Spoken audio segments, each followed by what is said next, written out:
முதல்வராக பொறுப்பேற்ற பிறகு முதல் முறையாக பெரம்பூர் தொகுதிக்கு வருகை தந்திருக்கிறாரு.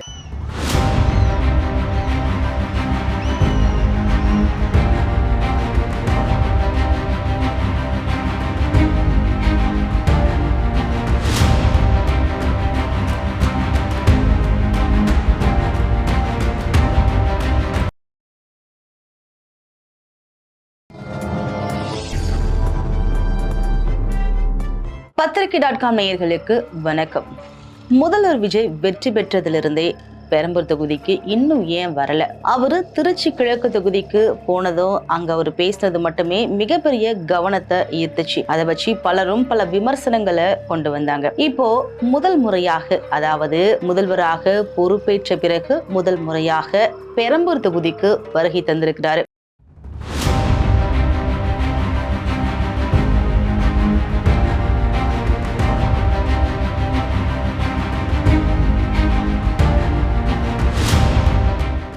அது மட்டும் இல்லாம பெரம்பூர் தொகுதி சட்டமன்ற உறுப்பினர் அலுவலகத்தையும் திறந்து வச்சிருக்கிறாரு. கிட்டத்தட்ட ஒரு மாதத்துக்கு மேலாக அங்கு புதுப்பிக்கும் பணி நடந்து வந்துச்சு. இப்போ அதன் பணிகள் முடிந்து அந்த அலுவலகத்தை திறந்து வச்சிருக்கிறாரு. அவருக்கு நல்ல வரவேற்பு கொடுக்கப்பட்டிருக்கு.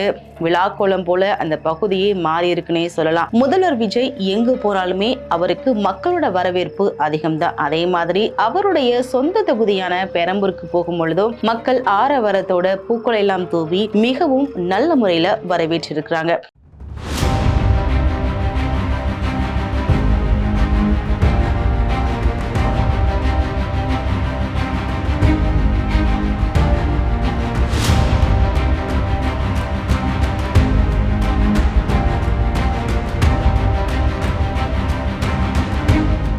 அது மட்டும் இல்லாம அவரு முதலா சட்டமன்ற அலுவலகத்துல போய் அவரோட இருக்கையில அமர்ந்திருக்கிறாரு.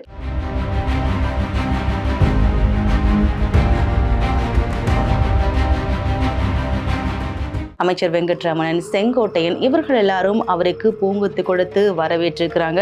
அங்க இருக்கிற எல்லார்கிட்டையும் குறைகளை கேட்டு அறிந்திருக்கிறாரு. அது மட்டும் இல்லாம அவர் என்ன சொல்லியிருக்காரு அப்படின்னா, நான் முதலமைச்சராக இருந்தாலும் இது என்னுடைய சொந்த தொகுதி.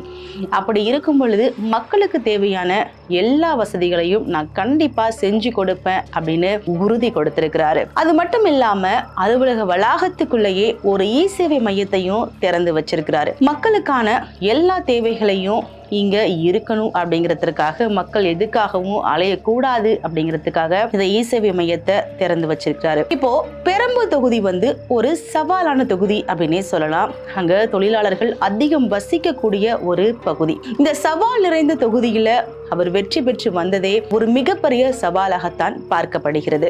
இந்த சவாலான தொகுதிக்கு மக்களுக்கு என்னென்ன நன்மைகளை செய்ய போகிறார், மக்களுக்கான நம்பிக்கை ஊட்டும் விதமாக அவர் நடந்து கொள்ளும் ஒரு தலைவராக இருப்பாரா அப்படிங்கிறது அங்க இருக்கிற மக்களோட எதிர்பார்ப்பாக தான் இருக்குது. இந்த சமயத்துலதான் இந்த அலுவலகம் திறப்பு, இ-சேவை மையம் இதையெல்லாம் வைத்து பார்க்கும் பொழுது கண்டிப்பாக முதல்வர் விஜய் மக்களுக்கான அனைத்து வசதிகளையும், மக்களுக்கான அனைத்து நன்மைகளையும் செய்வார் என்பதற்கு ஒரு அடித்தளமாகவே இது தென்பட்டு வருது.